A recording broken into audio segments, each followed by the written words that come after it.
Grade 3, Filipino, Term 1, Second Summative Test. Number 1. Nagutom si Tipaklong dahil buong tag-araw ay naglaro lamang siya. Ano ang sanhi? A. Gutom, B. Paglalaro lamang, C. Pagdating ng tag-ulan, D. Paghingi niya ng pagkain kay langgam. Ang tamang sagot ay letter B. Paglalaro lamang.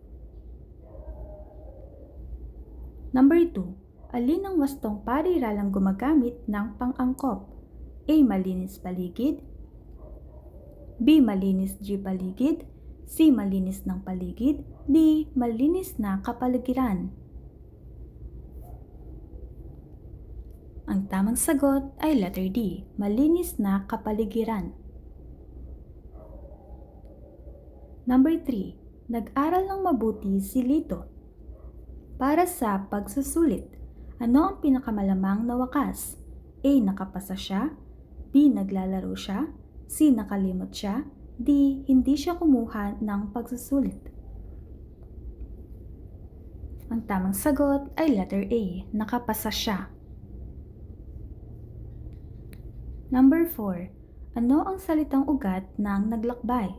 A. Lakad, B. Lakas, C. Lakbay, D. Paglalakbay. Ang tamang sagot ay letter C. Lakbay. Number 5. Umuulan ng malakas. Blank, hindi kami nakalabas. Anong pangatnig ang angkop? A. At, B. Kaya, C. Dahil, D. Sapagkat. Ang tamang sagot ay letter B. Kaya. Umuulan ng malakas kaya hindi kami nakalabas. Number 6. Ano ang kasalungat ng salitang mataas? A. Layo, B. Lapad, C. Malaki, D. Mababa. Ang tamang sagot ay letter D. Mababa.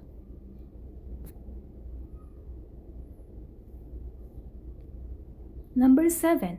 Ano ang tawag sa pinaikling paglalahad ng mahahalagang pangyayari sa binasa?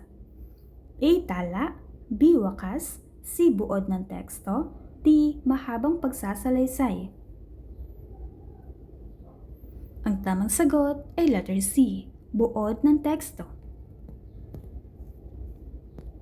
Number 8. Sa pangungusap na si Samaritano ay tumulong sa sugatang lalaki, ano ang simuno? A.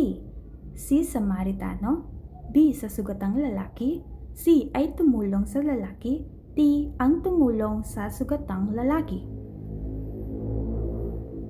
Ang tamang sagot ay letter A. Si Samaritano. Number 9. Sa pangungusap na ang bulkang Mayon ay maganda, ano ang panaguri? A. Mayon, B. Bulkang, C. Ang Mayon, D. Ay maganda. Ang tamang sagot ay letter D. Ay maganda. Number 10. Ano ang pangunahing mensahe ng parabolang ang mabuting Samaritano? A. Umiwas, B. Tumulong sa kapwa, C. Maglakbay ng mag-isa, D. Humingi muna ng kapalit bago tumulong.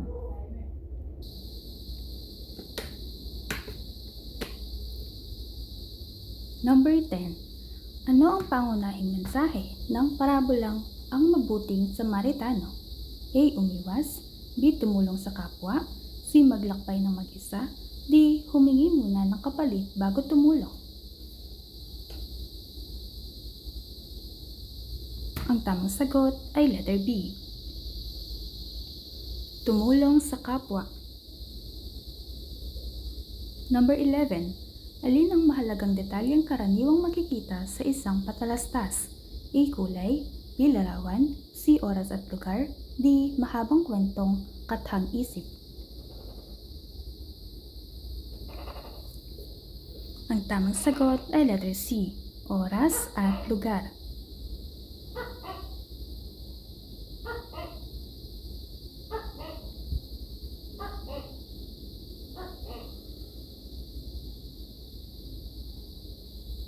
Number 12.